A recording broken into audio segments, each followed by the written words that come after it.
வணக்கம். சேப்பாக்னாலே நம்ம எல்லாருக்கும் எம்ஏ சிதம்பரம் ஸ்டேடியம், கிரிக்கெட் தான் நினைவுக்கு வரும். ஆனால் சேப்பாக்கில் ஒரு பெரிய அரண்மனை இருக்குது அப்படின்னு நான் சொன்னேன்னா நீங்கள் நம்புவீங்களா? ஒருவேளை கிண்டியில் இருக்கிற ஆளுநர் மாளிகையை பற்றி தான் இவர் சொல்லிட்டு இருக்காரோ அப்படின்னு நீங்கள் சந்தேகப்படலாம். ஆனால் அந்த ஆளுநர் மாளிகைக்கு முன்னாடியே வந்த ஒரு பெரிய மாளிகை சென்னையில் இருந்தது. சேப்பாக் மாளிகை தான். அது எங்கே இருந்தது, இப்போ எங்கே இருக்குது, அதோட பகுதிகள்லாம் இப்போ என்ன ஆயிருக்கு அப்படிங்கிற வரலாறு தான் இன்றைக்கி நம்ம பார்க்க போகிறோம். வாங்க, திருவல்லிக்கேணிக்கு போய் அங்கேருந்து சேப்பாக்கத்துக்கு போய் அங்கே இருக்கிற அரண்மனையை பார்க்கலாம்.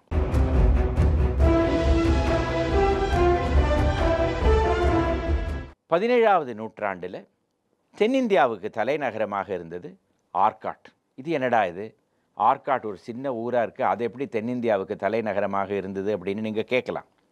ஆனால் 17வது நூற்றாண்டு 2வது பகுதியில் தமிழ்நாடுன்னு இப்போ நம்ம சொல்கிற இந்த மாநிலத்துக்கு தலைநகரமாக இருந்த இடம் ஆர்காட். சென்னை அப்போ ஒரு சின்ன ஊர், ஒரு சின்ன ஆங்கிலேயர்கள் வசித்து கொண்டு வருகிற ஒரு கிராமம் அப்படின்னு கூட சொல்லலாம். அந்த காலகட்டத்தில், அதாவது 17வது நூற்றாண்டுடைய இறுதி பகுதிகளில் தென்னிந்தியா முழுவதும் முகலாய மன்னர்கள் அடியில் வந்துவிட்டது. முகலாய மன்னர்களுக்கு அடியில் சிற்றரசராக இருந்தவர்கள் கோல்கொண்டாவில் இருந்த நிசாம். அந்த நிசாமுக்கு அடியில் சிற்றரசராக இருந்தவர் தான் ஆர்காட் நவாப். ஆனால் 18வது நூற்றாண்டுடைய ஆரம்ப காலத்திலேருந்து முகலாய மன்னர்கள் பலகீனமாகிவிடவே இவங்க எல்லாருமே சுதந்திர அரசர்களாக மாறிவிட்டாங்க. அப்போது ஆர்காட் தான் தென்னிந்தியாவுக்கு தலைநகரமாக இருந்தது. ஆங்கிலேயர்கள் ஆர்காட் நவாபுடைய சப்போர்ட் இதெல்லாம் எதிர்பார்த்து கொண்டு தான் இங்கே இருந்தாங்க. ஆனால் ஆங்கிலேயர்களை பற்றி நம்ம எல்லாருக்குமே நன்னாக தெரியும்.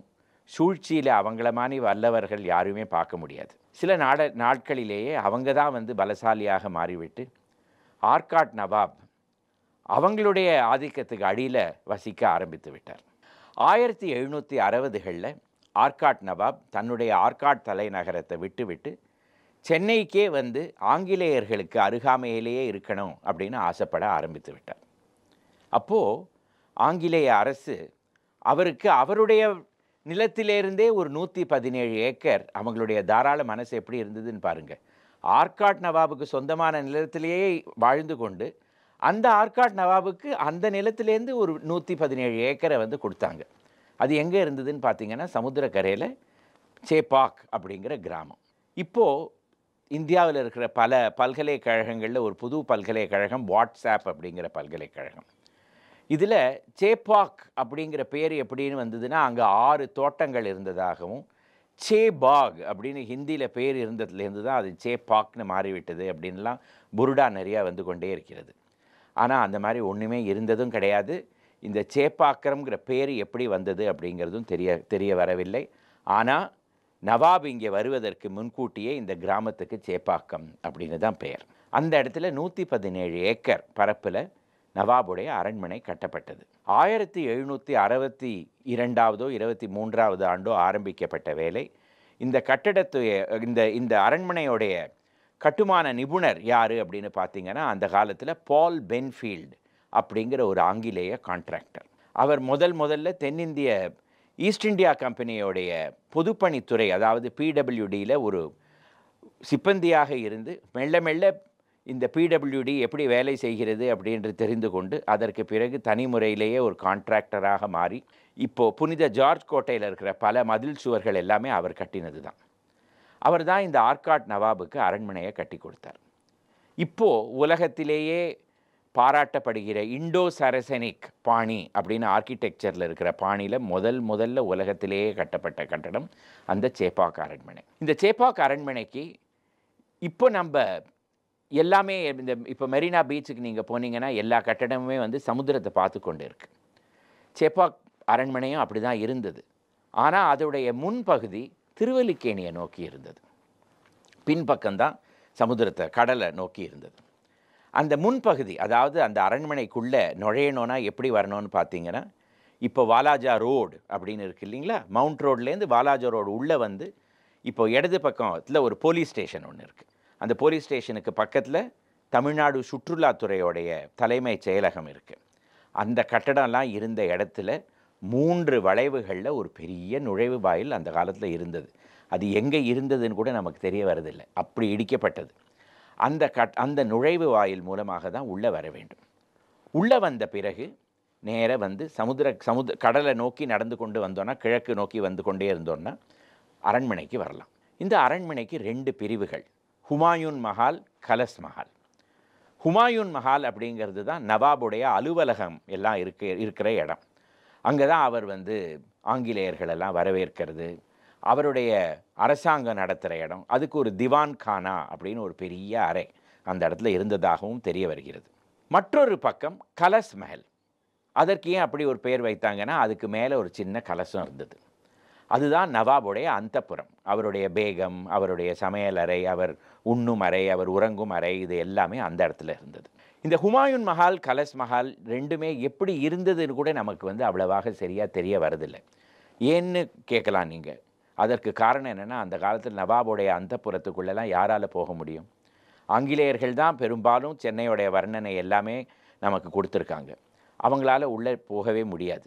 நவாபுடைய சிப்பந்திகளில் பாரசீக மொழியில் கூட இந்த அரண்மனை எப்படி இருந்தது அப்படிங்கிறதுக்கு நமக்கு ஒன்றும் சரியாக தெரிய வரதில்லை. சேப்பாக் அரண்மனை கட்டப்படுற தருணத்தில் நவாப் மயிலாப்பூரில் வசித்து வந்தார் அப்படின்னு நமக்கு தெரிய வருது. எங்கே இருந்தார் அப்படிங்கிறது பெரிய கேள்வி. அதுக்கு ஒரே ஒரு சான்று தான் இருக்குது. தேவடி தெரு அப்படின்னு மயிலாப்பூரில் ஒரு இடம். அதுக்கு தேவடி அப்படிங்கிற பேர் உருதுவில் டியோடி அப்படிங்கிற வார்த்தையிலேருந்து வரப்பட்ட ஒரு வார்த்தை. இந்த தெருக்கு பழைய பெயர், அதாவது 20வது நூற்றாண்டுடைய முதல் வருடங்களில் கூட நீங்கள் பார்த்தீங்கன்னா இந்த தெருக்கு என்ன பெயர் வைத்திருக்காங்கன்னா, டியோடி சர்தாருல் முல்க் திலாவர் ஜங் பகதூர். டியோடினா ஒரு கதவு. சர்தாருல் முல்க் திலாவர் ஜங் பகதூர் அவருடைய அரண்மனைக்கு இருந்த கதவு, இல்லாட்டா அல்லது அவருடைய முகாமுக்கு இருந்த கதவாக இருந்த இடத்துக்கு தான் டியோடி சர்தாருல் முல்க் திலாவர் ஜங் பகதூர் அப்படின்னு பேர் இருந்திருக்கலாம். அதனால் அவர் அங்கே தான் இருந்திருக்கலாம் அப்படின்னு ஒரு யூகம். அதே போல் அந்த இடத்துல ஒரு தண்டு மாரியம்மன் கோவிலும் இருக்குது. தண்டுனா என்னது? படை இருக்கிற முகாமுக்கு தான் தண்டு அப்படின்னு பெயர். ஒருவேளை அதனால தான் அந்த மாரியம்மன் கோவிலும் கட்டப்பட்டிருக்கலாம். நவாப் அந்த மயிலாப்பூர்லேருந்து 1768வது வருடம் சேப்பாக் மாளிகைக்கு குடிபெயர்ந்தார். அதற்கு பிறகு இதுவே நவாபுடைய இல்லமாகவும் இருந்தது. இந்த முகலாய மன்னர்கள் அவங்க எல்லாருக்குமே குளியல் அறை, நீச்சல் குளம் இதெல்லாம் ரொம்ப மிக முக்கியமான வேணுங்கிற ஒரு பகுதி. இது எதற்காக? ஒன்று, இந்தியாவே மிக வெப்பமாக இருக்கிற ஒரு நாடு. இரண்டாவது, இந்த குளியல் அறையில் தான் அவங்க வந்து அவங்களுடைய அந்தரங்க ஆலோசகர்கள் எல்லாரையுமே கண்டு அவங்களுடைய பேச்சுவார்த்தை எல்லாமே வச்சுக்கொள்வாங்க. எதற்காகன்னு நீங்கள் கேட்கலாம். அதற்கு என்ன காரணம்? ஏன்னா வெளியில் வந்து ஒற்றர்கள் இருக்கலாம், அவங்களுக்கு காதில் விழலாம். குளியல் அறையில் யாருமே இருக்க மாட்டாங்க, நீச்சல் குளத்தில் யாருமே இருக்க மாட்டாங்க. அவங்களுக்கு மிக அந்தரங்கமாக இருக்கிற ஆலோசகர்கள், மந்திரிகள் எல்லாருமே வந்து ஹுசல்கானா, ஹுசல்னாலே வந்து யாருக்கும் கண்ணில் தெரியாத இடம், அந்த இடத்துல அந்த குளியல் அறையில் தான் அவங்க வந்து சந்திப்பாங்க. நவாபுக்கு அப்படி ஒரு குளியல் அறையும் இந்த வந்து ஆர்காட் சேப்பாக் அரண்மனைக்குள்ளே இருந்தது. அதற்கு 8 கோணங்களோட கட்டப்பட்ட அந்த கட்டடம். அது உருது பாரசீக மொழியில் 8க்கு வந்து ஹஷ்த் அப்படின்னு பேர். அதனால் அந்த கட்டடத்துக்கு ஹஷ்த் பங்களா அப்படின்னு பெயர் வந்து விட்டது. இது கடற்கரைக்கு மிக அருகாமையிலேயே இருந்தது. இப்போ இது எங்கே இருந்ததுன்னு நீங்கள் கேட்கலாம். அதுக்கு நான் வந்து கொண்டே இருக்கிறேன். இந்த குளியல் அறைக்கு தண்ணீர் தேவை. அந்த தண்ணி எங்கேருந்து வரும்? கூவம் நதியிலேருந்து தான் வரும். அதனால் இப்போது நேப்பியர் பிரிட்ஜ் இருக்குது இல்லைங்களா, அந்த நேப்பியர் பிரிட்ஜுக்கு பக்கத்தில் ஹஷ்த் பங்களா அப்படின்னு ஒரு கட்டடம். அதுதான் நவாபோட குளியலறை. அது வந்து வடக்கு நோக்கி இருந்தது. ஏன் வடக்கு நோக்கி இருக்குது? ஏன்னா அந்த வடக்கு பகுதியில் தான் கூவம் நதி அப்படி வளைவாக வந்து கடலோட சேர்கிறது. அந்த இடத்துல இந்த நவாபோட ஹஷ்த் பங்களா, அவருடைய நவாப்ஸ் ஆக்டகன் அப்படின்னு அதுக்கு ஆங்கிலேயத்தில் பேர் வைத்திருந்தாங்க. 1768வது வருடம் நவாப் நான் சொன்ன மாதிரி சேப்பாக் அரண்மனைக்குள்ளே குடி புகழ்ந்து விட்டார். ஆனால் 1801வது வருடம் நவாப் இறந்து போன பிறகு ஆங்கிலேயர்கள் பல சூழ்ச்சிகள் செய்து முழு ஆர்காட் ராஜ்யத்தையுமே தன்னுடைய வசமாக ஆக்கி கொண்டு விட்டார்கள். அதற்கு பிறகு வெறும் பேருக்கு தான் நவாப். அடுத்த நவாபுக்கு ஒரு ஊதியம் கொடுத்து, அவருக்கு ஒரு பென்ஷன் கொடுத்து, சும்மா பேருக்காக அவரை நவாபாக வைத்துக்கொண்டு ஆர்காட் அரண்மனையிலேயே வைத்து கொண்டிருந்தாங்க. நாளடைவில் அடுத்த நவாப் வர வேலைகளில் எதுக்கு இனிமேல் இந்த நவாப் பட்டம், எதுக்கு இந்த ஊதியம், அதெல்லாமே நமக்கு செலவாக இருக்கிறது அப்படின்னு சொல்லி 1855வது வருடம் நவாபுங்கிற பட்டத்தையும் ஒழித்து அந்த ஊதியத்தையும் நிறுத்தி நவாபுடைய குடும்பத்தை அந்த அரண்மனையிலேருந்து வெளியில் கொண்டு போய் திருவல்லிக்கேணியில் இருக்க சொல்லி இந்த அரண்மனையை ஏலத்துக்கு கொண்டு வந்தாங்க. அவ்வளவு பெரிய அரண்மனையை யார் விலைக்கு வாங்குவாங்க ஏலத்தில்? கடைசியில் அது அரசாங்கமே ஏலத்தில் ஒரு விலை பேசி அந்த அரண்மனையை விலைக்கு வாங்கியது. அதற்கு பிறகு அந்த அரண்மனையை கூர் போட்டு பல பல பகுதிகளாக அரசோட பல பல பிரிவுக்கு கொடுக்கப்பட்டது. இந்த 1855வது வருடம் வரையில் கடலில் வர கப்பல்கள் எல்லாம் முதல்ல பார்க்குற கட்டடம் அந்த சேப்பாக் அரண்மனை தான். அதனால ஆங்கிலேயர்கள்லாம் அவங்களுடைய வர்ணனையில் இது எவ்வளோ வெளியிலேருந்து பார்க்குறதுக்கு எவ்வளோ ஒரு மெஜஸ்டிக்காக இருக்குது அப்படின்லாம் எழுதியிருக்காங்க. அது இங்கேருந்து ஆங்கிலேய அரசாங்கத்துக்கு ஒரு நாளும் அது பிடிக்கவே இல்லை. அது அவங்க கண்ணில் உறுத்தி கொண்டே இருந்தது. அதனால தான் அந்த கட்டடத்தை கூர் போட்டு பல பல பிரிவாக மாற்றி விட்டாங்க. அப்புறம் அவங்க சேப்பாக் அரண்மனை மேலே அவங்க வெற்றி கண்டு விட்டாங்க அப்படிங்கிறதுக்காக ஏதாவது ஒரு சின்னம் இருக்கணுமே. அதனால அந்த ஹுமாயூன் மஹாலுக்கும் கலஸ் மஹாலுக்கும் நடுவில் ஒரு பெரிய ஸ்தூபியை கட்டினாங்க, ஒரு டவர். அதுவும் சிஷம் அவர்களால் கட்டப்பட்ட டவர் தான். அந்த டவர் இன்னும் அப்படியே நின்றுட்டுருக்கு. அதுதான் ஆங்கிலேயர்களால் கட்டப்பட்ட சின்னம். அந்த கிழக்கு நோக்கி இருந்த பகுதி பொதுப்பணித்துறை, அதாவது பிடபிள்யூ டிபார்ட்மெண்ட்டுக்கு கொடுக்கப்பட்டது. அந்த பிடபிள்யூ டிபார்ட்மெண்ட்டுக்காக ஒரு அலுவலகமும் அந்த அரண்மனையோடைய அதே பாணியில் கட்டப்பட்டது. அதை கட்டியவர் ராபர்ட் ஃபெலோஸ் சிஷம் அப்படிங்கிற ஆர்கிடெக்ட். இப்போவும் நீங்கள் பீச் பகுதிக்கு போய் பிடபிள்யூடி டிபார்ட்மெண்ட்டை பார்த்தீங்கன்னா அதுதான் சேப்பாக் அரண்மனையோட கிழக்கு பகுதி. இதை தாண்டி செனட் கட்டடத்துக்கும் எழிலகத்துக்கும் நடுவில் உள்ள ஒரு ரோடு போகும், வாலாஜா ரோடு அப்படிங்கிற ரோடு உள்ளே போகும். அதுக்குள்ளே நீங்கள் போய் இடது பக்கம் பார்த்தீங்கன்னா சிகப்பு கலரில் இப்போ அதை புதுப்பித்து கொண்டு வந்துட்டுருக்காங்க அரசாங்கம். அதுதான் கலஸ் மஹல். கலஸ் மஹலுக்கு மேலே பார்த்தீங்கன்னா ஒரு மசூதி தெரியும். அதுதான் நவாபுடைய மசூதி. அவர் நித்தியமும் அங்கே தொழுகைக்காக வந்து கொண்டிருந்தார். அந்த மசூதியும் உங்களுக்கு கண்ணில் தெரியும். முதல் மாடியில் இருக்கிற மசூதி. அடுத்தது அதை தாண்டி உள்ள ஒரு கேட்டுக்குள்ளே போனீங்கன்னா அதோடைய வலது பக்கம் இருக்கிறது தான் ஹுமாயூன் மஹால். பல நாட்களுக்கு பல அரசாங்கத்தோட பல பிரிவுகளும் இங்கே இருந்தது. இரண்டாவது சென்னையோடைய பொறியியல் கல்லூரியும் 19வது நூற்றாண்டில் இங்கே குடிபெயர்ந்து ஒரு 40 வருடங்களுக்கு இருந்து 1920களில் தான் அங்கேருந்து இடம்பெயர்ந்து திரும்பி கிண்டிக்கு சென்றது. அந்த பொறியியல் கல்லூரிக்கு இப்போ என்ன பெயர்? அண்ணா யூனிவர்சிட்டி கிண்டி இன்ஜினியரிங் காலேஜ். அதுவும் இந்த சேப்பாக் அரண்மனையில் தான் இருந்தது. நாளடைவில் இந்த சேப்பாக் ஒரு அரசாங்க பிரிவு, ஒரு அரசாங்க அலுவலகம் ஒரு கட்டடத்துக்குள்ளே நுழைஞ்சாலே அதோடைய பராமரிப்பெல்லாம் எப்படி இருக்கும் அப்படிங்கிறது உங்களுக்கு தெரியும். நாளடைவில் மிக மோசமான ஒரு பராமரிப்பில் இருந்த சேப்பாக் அரண்மனை ரொம்பவே க்ஷீணித்து போய் பலகீனமாக இருக்கிற ஒரு கட்டடமாக மாறிவிட்டது. 2012வது வருடம் கலஸ் மஹலில் ஒரு பெரிய தீ விபத்து நடந்தது. முக்காவாசி கட்டடமும் இடிந்து கீழே விழுந்து விட்டது அந்த தீ விபத்தில்.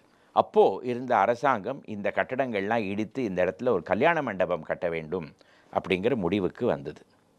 ஆனால் அதற்கு பிறகு சென்னையில் இருந்த இந்த வரலாறு பிரியர்கள் இவங்க எல்லாரும் அதற்கு எதிர்ப்பு தெரிவிக்கவே, ஆர்காட் நவாபும் அதுக்கு எதிர்ப்பு தெரிவிக்கவே அதை இடிக்க வேண்டாம், அதை புதுப்பிக்கலாம் அப்படிங்கிற முடிவுக்கு வந்தது. 2014வது வருடம் இந்த புது பணியெல்லாம் ஆரம்பிக்கப்பட்டது. அதே வருடம் ஹுமாயூன் மஹல்லையும் ஒரு தீ விபத்து வந்தது. அதற்கு பிறகு ஹுமாயூன் மஹல்லையும் பராமரிப்பு எல்லாம் ஆரம்பிக்கப்பட்டு இன்னும் நடந்து கொண்டே வந்துட்டுருக்கிறது. இது முடிவடைந்த பிறகு இங்கே என்ஜிடி, நேஷனல் கிரீன் ட்ரைபியூனல் மற்றும் வேளாண்மை துறை இதெல்லாம் அந்த இடத்துல வரப்போவதாக பேசிக்கொண்டு இருக்கிறாங்க. இந்த நவாபுடைய குளியல் அறை, அந்த ஹஷ்த் பங்களா, அது சமுத்திரத்துக்கு பக்கத்தில் இருந்ததுன்னு நான் சொன்னேன் இல்லையா? 18-19வது நூற்றாண்டுலலாம் மெரினா கரையில் இருந்த ஒரே கட்டடம் அந்த கட்டடம் தான். உங்களால் இப்போ நம்ப முடியுமா? இந்த செனேட் கட்டடம் எங்கே இருந்தது, பிரசிடென்சி காலேஜ் எங்கே இருந்தது, குவீன் மேரிஸ் காலேஜ் எங்கே இருந்தது, லேடி வில்லிங்டன் இன்ஸ்டிடியூட் எங்கே இருந்தது, ஐஸ் ஹவுஸ் எங்கே இருந்தது, இதெல்லாம் ஒன்றுமே கிடையாது. பீச்சில் இருந்த ஒரே கட்டடம் அந்த நவாபுடைய அந்த நவாப்ஸ் ஆக்டகன் அல்லது அந்த ஹஷ்த் பங்களா, அது ஒன்று தான் இருந்தது. அதற்கு பக்கத்தில் இருந்த இடம் நவாப் அவருடைய இராணுவத்தெல்லாம் கண்காணிக்கிற இடம். அதுக்கு சல்யூட்டிங் பேட்டரி அப்படின்னு பெயர். அதை தாண்டி இன்னும் நீங்கள் தெற்கு நோக்கி சென்றீர்களானா அங்கே இருந்த இடம் நவாபுடைய இராணுவ படையெல்லாம் எக்ஸசைஸ் பண்ணுற இடம். அதுக்கு ஆர்ட்டிலரி பார்க் அப்படின்னு ஆங்கிலத்தில் பெயர். அந்த நவாபுடைய ஆர்ட்டிலரி பார்க்கில் வந்த கட்டடம் தான் சென்னை மாகாண கல்லூரி, அதாவது பிரசிடென்சி காலேஜ். நவாபுடைய சல்யூட்டிங் பேட்டரியில் கட்டப்பட்ட கட்டடம் தான் சென்னை பல்கலைக்கழகத்தோட செனேட் கட்டடம். இந்த நவாபுடைய இந்த குளியலறை, இந்த ஆக்டகன், இந்த ஹஷ்த் பங்களா, அந்த காலத்தில் சென்னையுடைய கவர்னர் எல்லாருமே ஓமந்தூரார் கவர்மெண்ட் எஸ்டேட்டில் தான் வாழ்ந்து கொண்டு வந்தாங்க. அங்கே தான் கவர்னருடைய மாளிகை இருந்தது. அந்த கவர்னர் மாளிகையோட விருந்தினர் பங்களாவாக மாற்றப்பட்டது. ஆங்கிலேயர்கள் இதற்கு மெரீன் வில்லா அப்படின்னு பெயர் கொடுத்தாங்க. 1927 வருடம் இந்த மரீன் வில்லா சென்னை பல்கலைக்கழகத்துக்கு கொடுக்கப்பட்டது. சென்னை பல்கலைக்கழகத்துடைய ஜுவாலஜி டிபார்ட்மெண்ட் அந்த இடத்துல செயல்பட ஆரம்பித்தது. ஆனால் பல்கலைக்கழகமே வளர்ந்து கொண்டு வந்துட்டு இருந்த அந்த காலத்தில் 1932 இந்த மரீன் வில்லா இடிக்கப்பட்டு அதே இடத்துல தான் சென்னை பல்கலைக்கழகத்தோட அலுவலகம் எல்லாம் கட்டப்பட்டது. இப்போ கூட நீங்கள் அந்த யூனிவர்சிட்டி கிளாக் டவர் அப்படிங்கிற கட்டடத்தை நீங்கள் அங்கே பார்க்கலாம். அது இருந்த இடம்தான் நவாபுடைய குளியல் அறை. 1855 வருடம் நவாப் பட்டம் ஒழிக்கப்பட்டது அப்படின்னு நான் சொன்னேன். ஆனால் 1857 வருடம் இந்தியாவுடைய முதல் சுதந்திர போர் நடந்த பிறகு இந்திய அரசாங்கம் பிரிட்டிஷ் மகாராணி கைக்கு சென்று விட்டது. அதற்கு பிறகு ஆர்காட் நவாபுக்கு துரோகம் செய்து விட்டோம் அப்படின்னு ஆங்கிலேய அரசு கருதி அவருக்கு ஆர்காட் இளவரசர் அப்படிங்கிற பட்டம் கொடுத்து அவருக்கு ஒரு ஊதியமும் கொடுத்து அதற்கு பிறகு அவருக்கு ஒரு அரண்மனையும் கொடுத்தது. அந்த அரண்மனை திருவல்லிக்கேணியில் ஒரு போலீஸ் ஸ்டேஷனாக இருந்தது, ஒரு போலீஸ் கோர்ட்டாக இருந்தது. அதை ராபர்ட் சிசம் அப்படிங்கிற அந்த கட்டுமான கலை நிபுணர் ஒரு அரண்மனையாக மாற்றி நவாபுக்கு கொடுக்கப்பட்டது. அந்த கட்டடம் தான் இப்போது அமீர் மஹால் அப்படிங்கிற பெயரில் இருக்குது. இப்போவும் நவாப் அங்கே தான் வசித்து கொண்டு வருகிறார். 1947 வருடம் இந்தியா சுதந்திரம் அடைந்த பிறகு இந்திய கான்ஸ்டிடியூஷனில் நவாபுக்கு இந்த இளவரசர் பட்டம் பர்மனெண்ட்டாகவே கொடுக்கப்பட வேண்டும் அப்படின்னு ஒரு கிளாஸ் எழுதப்பட்டது. அதனால் இன்று வரையில் ஆர்காட் நவாபுக்கு பிரின்ஸ் ஆஃப் ஆர்காட் அப்படிங்கிற பட்டமும் அரசாங்கத்திலிருந்து அவருக்கு ஒரு ஊதியமும் அவருக்கு மாநில அமைச்சருடைய ஒரு அந்தஸ்தும் கொடுக்கப்படுகிறது. உங்களால் இப்போ நம்ப முடிகிறதா? இப்படியெல்லாம் கூட ஒரு இடம் இருந்ததா? ஒரு ஹுமாயூன் மஹால், ஒரு கலஸ் மஹால், நவாபுடைய குளியல் அறை, அவருடைய குதிரை இராணுவ படைகளெல்லாம் எக்ஸசைஸ் பண்ணின இடம், இப்படியெல்லாம் ஒரு 200 வருஷத்துக்கு முன்னாடி இருந்த இடம் எப்படி மாறிவிட்டது இல்லையா? அதுதான் வரலாறு. சென்னையில் இருக்கிற செப்பாக் ஸ்டேடியத்தோட வரலாறு, அதே போல் அதற்கு எப்படி எம்ஏ சிதம்பரம் ஸ்டேடியம் அப்படின்னு பெயர் வந்தது அப்படிங்கிறத இன்றைக்கி பார்க்கலாம். ஆங்கிலேயர்கள் எந்த பகுதிக்கு, உலகத்தில் எந்த பகுதிக்கு சென்றாலும் அந்த இடத்துலலாம் அவங்களுடைய விளையாட்டையும் எடுத்துக்கொண்டு போயிட்டு இருந்தாங்க. அதில் அவங்கள தொடர்ந்து வந்தது கிரிக்கெட். முதல்ல மദ്രാஸ், அதாவது சென்னை மாநகரத்தில் எப்போ கிரிக்கெட் விளையாடினாங்க, இதற்கு ஏதாவது சான்று இருக்கா அப்படின்னு பார்த்தோன்னா 1792 வருடம் வில்லியம் அண்ட் தாமஸ் டேனியல் 2 ஓவியர்கள் சென்னைக்கு வந்த பொழுது இங்கே ஒரு கிரிக்கெட் போட்டி நடந்ததை ஒரு ஓவியமாக அவங்க தீட்டியிருக்காங்க. அதுதான் முதல் சான்று. 1792 ஆண்டு. அதற்கு பிறகு 1846 ஆண்டு சென்னையில் இருக்கிற ஆங்கிலேயர்கள் எல்லாம் ஒன்று சேர்ந்து கிரிக்கெட்டுக்காக ஒரு தனிப்படையாக ஒரு கிளப் ஆரம்பிக்க வேண்டும் அப்படிங்கிற முடிவுக்கு வந்தாங்க. அதுதான் மெட்ராஸ் கிரிக்கெட் கிளப். இதை தொடக்கி வைத்தவர் அந்த காலத்தில் சென்னை மாகாணத்து காரியதர்சியாக, சீஃப் செக்ரட்டரியாக இருந்த அலெக்சாண்டர் ஆர்பத்நாட் அவர்கள். ஒரு கிளப்பை ஆரம்பித்து விடலாம், அதற்கு பிறகு ஆனால் அது எங்கே கிரிக்கெட் விளையாடுறது, அதற்கு இடம் தேவைப்படுமே. அதனால் இந்த கிளப் என்ன செய்தது, அரசாங்கத்துக்கு ஒரு மனு வைத்தது. இந்த மாதிரி சென்னை மாநகரத்தில் ஒரு இடத்துல அவங்களுக்கு ஒரு கிளப் கட்டடம், அதே போல் விளையாடுவதற்கு ஒரு இடம் வேண்டும் அப்படின்னு ஒரு மனுவை கொடுத்தது. 20 வருடங்கள் கழித்து 1866 வருடம் சேப்பாக் அரண்மனைக்கு அருகே ஒரு பகுதி இந்த சென்னை கிரிக்கெட் கிளப்புக்கு கொடுக்கப்பட்டது, மெட்ராஸ் கிரிக்கெட் கிளப்புக்கு கொடுக்கப்பட்டது. அதற்கு பிறகு மெட்ராஸ் கிரிக்கெட் கிளப் அந்த இடத்திலிருந்து செயல்பட ஆரம்பித்தது. அந்த காலத்தில் இருந்த சென்னையில் இருந்த, அதே போல் இந்தியாவில் பல நகரங்களில் இருந்த ஆங்கிலேயர்களோட கிளப் எல்லாமே இந்தியர்களை உள்ளே அனுமதிக்காது. ஆங்கிலேயர்களுக்கு மட்டுமே தான் அந்த கிளப். அதே போல் தான் மெட்ராஸ் கிரிக்கெட் கிளப்பும் இருந்தது. ஆங்கிலேயர்கள் விடுமுறை நாட்களில் அந்த செப்பாக்கில் கூடி அவங்க கிரிக்கெட் விளையாடுவாங்க. அதை பார்க்கறதுக்கு ஏராளமான இந்தியர்கள் வந்து அந்த புல் தரையில் உட்கார்ந்து வெளியில் அந்த கிரிக்கெட் கிளப்புக்கு வெளியில் உட்கார்ந்து அதை பார்ப்பாங்க. நாளடைவில் இந்தியர்களுக்கும் இந்த கிரிக்கெட் விளையாடணும் அப்படின்னு ஒரு ஆர்வம் வந்தது. இதே போல் இந்தியாவில் இருக்கிற பல நகரங்கள்லையும் அதே போல் ஒரு ஆர்வம் வந்தது. 1892 வருடத்திலிருந்து சென்னையில் இந்தியர்களும் ஒரு கிரிக்கெட் டீம் வைத்திருந்தாங்க அப்படிங்கிறது நமக்கு தெரிய வருது. ஆனால் அவங்க வந்து இந்த மெட்ராஸ் கிரிக்கெட் கிளப் சேப்பாக்கில் விளையாட முடியாது.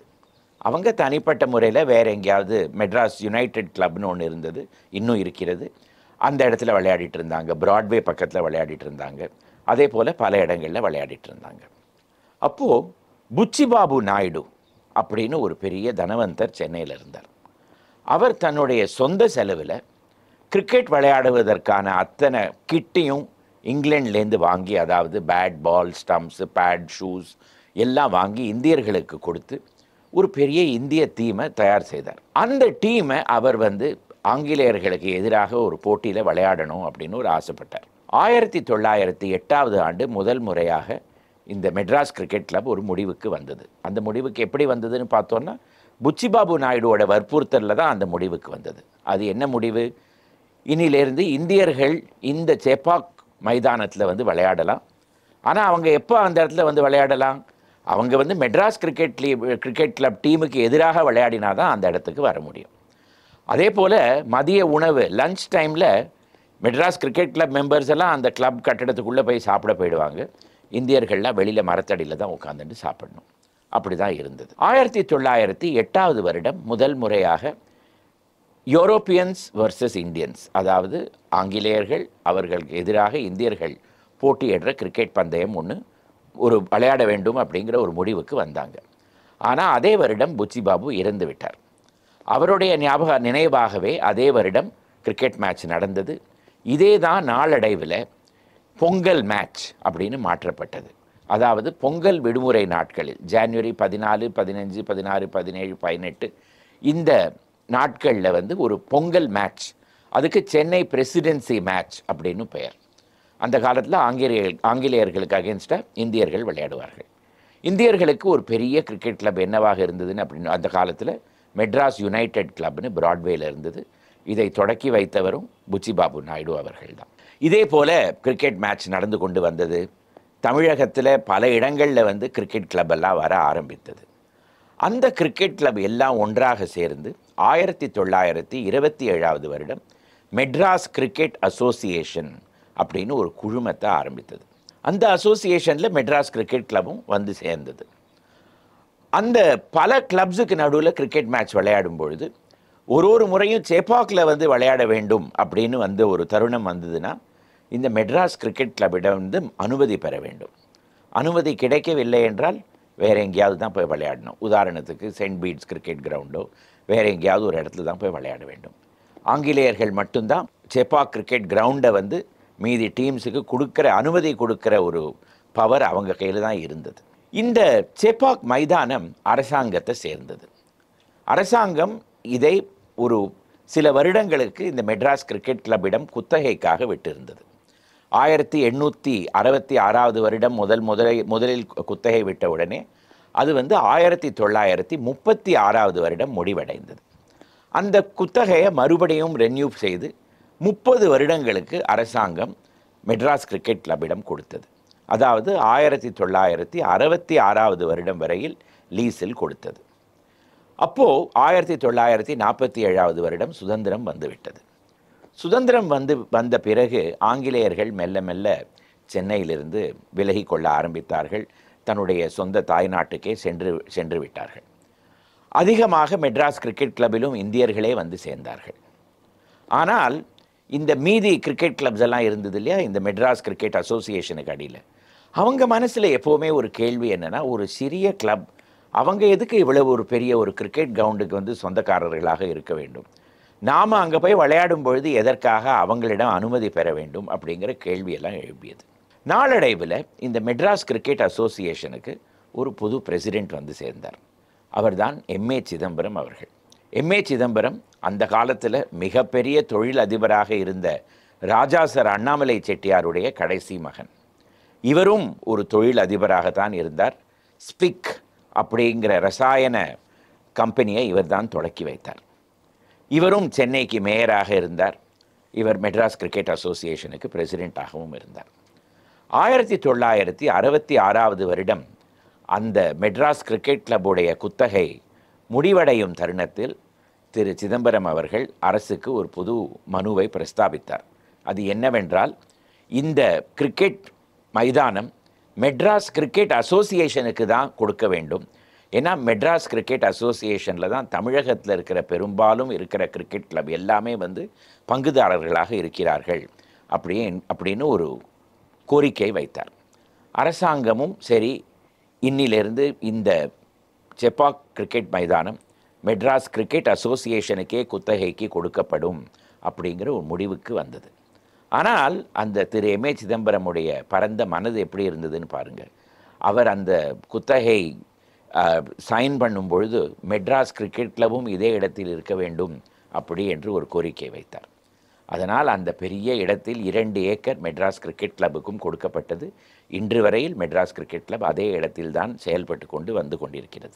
1966 வருடம் மெட்ராஸ் கிரிக்கெட் அசோசியேஷனுக்கு இந்த செப்பாக் மைதானம் குத்தகைக்கு கொடுக்கப்பட்டது. அரசாங்கம் அதில் ஒரு கண்டிஷனும் வைத்திருந்தது. என்னவென்றால், அந்த இடத்தில் ஒரு ஸ்டேடியம் கட்ட வேண்டும் அப்படி என்று. அதுவரையில் செப்பாக்கில் ஸ்டேடியம் கிடையாது. வருடா வருடம் கிரிக்கெட் மேட்ச் நடக்கும் பொழுது சவுக்க கம்பால் ஒரு பெரிய ஸ்டேடியம் கட்டப்படும். அதில் ஆணி அடித்து சீட்டெல்லாம் பலகையால் செய்யப்பட்டிருக்கும். அதில் தான் மக்கள் உட்கார்ந்து கொண்டு கிரிக்கெட் மேட்ச் பார்ப்பார்கள். ஒரு முறையும் ஒரு 6ஓ ஒரு 4ஓ இல்லாட்டா ஒரு விக்கெட் விழுந்தாலோ எல்லோரும் எழுந்து சியர் செய்யும்போது அந்த ஸ்டேடியமே இந்த பக்கத்துலேருந்து அந்த பக்கம் ஆடும். அந்த மாதிரி ஒரு ஸ்டேடியம் இருந்தது. அந்த ஸ்டேடியம் ஒரு பாதுகாப்பான ஒரு ஸ்ட்ரக்சர் கிடையாது. இதில் பலவிதமான விபத்துகள் நடக்கலாம் அப்படி என்று அரசாங்கம் பயந்து இந்த இடத்தில் ஒரு ஸ்டேடியம் கட்ட வேண்டும் அப்படிங்கிற ஒரு கண்டிஷனையும் வைத்திருந்தது. இந்த காலத்தில் போல் அந்த காலத்தில் இந்த கிரிக்கெட் அசோசியேஷனுக்கெல்லாம் பணம் சுத்தமாக கிடையவே கிடையாது. ஒரு ஸ்டேடியம் கட்ட வேண்டும் என்றால் அந்த காலத்தில் ஒரு 1,75,00,000 ரூபாய் தேவைப்படும் அப்படிங்கிற ஒரு எஸ்டிமேட்டுக்கும் மெட்ராஸ் கிரிக்கெட் அசோசியேஷன் ஒரு முடிவுக்கு வந்தது. இதற்கிடையில் 1968 ஆண்டு மெட்ராஸ் ஸ்டேட் அப்படிங்கிற இந்த மாநிலம் தமிழ்நாடு அப்படி என்று பெயர் மாற்றப்பட்ட உடனே இந்த மெட்ராஸ் கிரிக்கெட் அசோசியேஷனும் தமிழ்நாடு கிரிக்கெட் அசோசியேஷன் என்று பெயரை மாற்றிக்கொண்டது. அந்த சமயத்திலும் திரு எம்.ஏ. சிதம்பரம் அவர்கள்தான் பிரசிடெண்ட்டாக இருந்தார். 1,75,00,000 ரூபாய் தேவைப்பட்டது இந்த ஸ்டேடியமை கட்டுவதற்கு. 1000 டன் ஸ்டீல், 7,200 டன் சிமெண்ட் தேவைப்பட்டது. 1971 ஆண்டு பிப்ரவரி மாதம் 8ஆம் தேதி திரு மு. கருணாநிதி அவர்கள், அப்பொழுது அவர் தமிழகத்துக்கு முதலமைச்சராக இருந்தார், அவர்தான் இந்த சேப்பாக் ஸ்டேடியத்திற்கு அடிக்கல் நாட்டினார். அப்போது அரசாங்கத்துடைய சார்பாக 15 லட்சம் ரூபாய் நன்கொடையும் கொடுத்தார். 1,75,00,000 15 லட்சம் வந்துவிட்டது. அதற்கு பிறகு திரு எம்.ஏ. சிதம்பரம் தன்னுடைய சொந்த பணத்திலிருந்து 15 லட்சம் ரூபாய் கொடுத்தார். 30 லட்சம் ரூபாய் வந்துவிட்டது. அதற்கு பிறகு என்ன செய்தார் என்றால், அவர் அதே சமயத்தில் சென்னையுடைய குதிரை பந்தய கிளப் மெட்ராஸ் ரேஸ் கிளப் அதுக்கும் பிரசிடெண்ட்டாக இருந்தார். அவர்களிடமிருந்து ஒரு 5 லட்சம் ரூபாய் வாங்கினார். 35 லட்சம் ரூபாய் வந்துவிட்டது. இதற்கு பாக்கி இருக்கிற 1,40,00,000 ரூபாய்க்கு எங்கே செல்வது? வங்கிகளிடம் இருந்து கடன் வாங்கலாம் அப்படிங்கிற முடிவுக்கு வந்தார்கள். ஆனால் ஒரு கடன் வாங்கினோமானால் ஒரு கேரண்டி கொடுக்க வேண்டுமே. இந்த ஸ்டேடியமோ தமிழ்நாடு கிரிக்கெட் அசோசியேஷனுக்கு சொந்தமான நிலம் கிடையாது, குத்தகைக்கு தான் எடுத்திருக்கிறார் 30 வருடங்களுக்கு. அதனால் இதை ஒரு செக்யூரிட்டியாக கொடுக்க முடியாது. திரு எம்.ஏ. சிதம்பரம் தன்னுடைய பர்சனல் கேரண்டியை கொடுத்தார். அப்படி என்றால் என்ன? தமிழ்நாடு கிரிக்கெட் அசோசியேஷனால் அந்த கடன் பணத்தை திருப்பி கொடுக்க முடியவில்லை என்றால் இவருடைய சொத்தை விற்று அந்த வங்கிகள் அந்த பணத்தை எடுத்துக்கொள்ளலாம் அப்படிங்கிற ஒரு பர்சனல் கேரண்டியை கொடுத்து கடன் வாங்கி 1973 வருடம் பெரும்பாலும் ஸ்டேடியம் கட்டி முடிக்கப்பட்டது. அதற்கு பிறகும் வேலை நடந்து கொண்டே இருந்தது. 1981 ஆண்டு தான் முழுமையாக முடிவடைந்தது. அப்போது இந்த ஸ்டேடியம் திறக்கப்பட்டது. அதற்கு பிறகு செப்பாக் ஸ்டேடியம் அப்படி என்று மிகவும் பிரபலமாக ஆகிவிட்டது. அந்த சமயத்தில் தமிழ்நாடு கிரிக்கெட் அசோசியேஷன் மெம்பர்ஸ் எல்லாம் என்ன சேர்ந்து என்ன சொன்னாங்கன்னா, இந்த ஸ்டேடியத்துக்கு எம்ஏ சிதம்பரம் ஸ்டேடியம் அப்படின்னு பேர் வைக்கணும் அப்படின்னு ஒரு முடிவுக்கு வந்தாங்க. ஆனால் திரு எம்ஏ சிதம்பரம் அதுக்கு ஒப்புக்கொள்ளவில்லை. 5 வருடங்களுக்கு ஒப்புக்கொள்ளவில்லை. 1981 வருடம் முதலில் இதை பிரஸ்தாபித்தார்கள். 1986 வருடம் வரையில் இவர்களுடைய ஆசை நிறைவேறவே இல்லை. 1986 வருடம் திரு எம்ஏ சிதம்பரம் லண்டனுக்கு சென்றிருந்தார். இதுதான் டைம் அப்படி என்று சொல்லி இந்த தமிழ்நாடு கிரிக்கெட் அசோசியேஷன் அவசரமாக ஒரு மீட்டிங்கை கூட்டி, அவர் இல்லாத பொழுது இந்த ஸ்டேடியத்தை இதற்கு பிறகு எம்ஏ சிதம்பரம் ஸ்டேடியம் என்று தான் பெயர் வைக்க வேண்டும் அப்படிங்கிற ஒரு முடிவுக்கு வந்துவிட்டது. அவர் திரும்பி வந்த பிறகு அவரால் அதை மாற்றவே முடியவில்லை. அதனால்தான் இன்று வரையில் அந்த ஸ்டேடியத்துக்கு எம்ஏ சிதம்பரம் ஸ்டேடியம் என்று பெயர். ஒரு மனிதர் அவருடைய பர்சனல் கேரண்டியை அந்த காலத்தில் அவர் கொடுத்திருக்கலை என்றால் இந்த ஸ்டேடியம் வந்திருக்காது. அந்த காலத்து டெக்னாலஜியில் கட்டப்பட்ட அந்த ஸ்டேடியம் சென்னையுடைய சீ பிரீஸ், அதாவது மாலை வேளைகளில் வர இந்த காற்று உள்ளே வர முடியாத அளவுக்கு ஒரு சிமெண்ட் கான்கிரீட் ஸ்டேடியமாக கட்டப்பட்டிருந்தது. அதனால் அந்த இடத்தில் விளையாட்டு வீரர்கள், மக்கள் எல்லோருமே அந்த புழுக்கத்தில் மிகவும் அவதிப்பட்டு கொண்டிருந்தார்கள். அதை மாற்றுவதற்காக 2011 வருடம் இந்த ஸ்டேடியமில் பல மாற்றங்கள் வந்தன. அதற்கு பிறகு இப்பொழுது இது ஒரு மாடர்ன் வேர்ல்ட் கிளாஸ் ஸ்டேடியமாக இருக்கிறது. ஆனால் திரு எம்ஏ சிதம்பரம் அவர் இந்த கனவை நினைவாக்கவில்லை என்றால் இந்த இடத்துல ஒரு ஸ்டேடியமே இருந்திருக்காது. அதனால்தான் இன்று வரையில் அந்த ஸ்டேடியத்துக்கு எம்ஏ சிதம்பரம் ஸ்டேடியம் என்று பெயர். இதே போல் சென்னையுடைய பல இடங்களில் இருக்கிற வரலாறையெல்லாம் வர நாட்களில் பார்க்கலாம். வணக்கம்.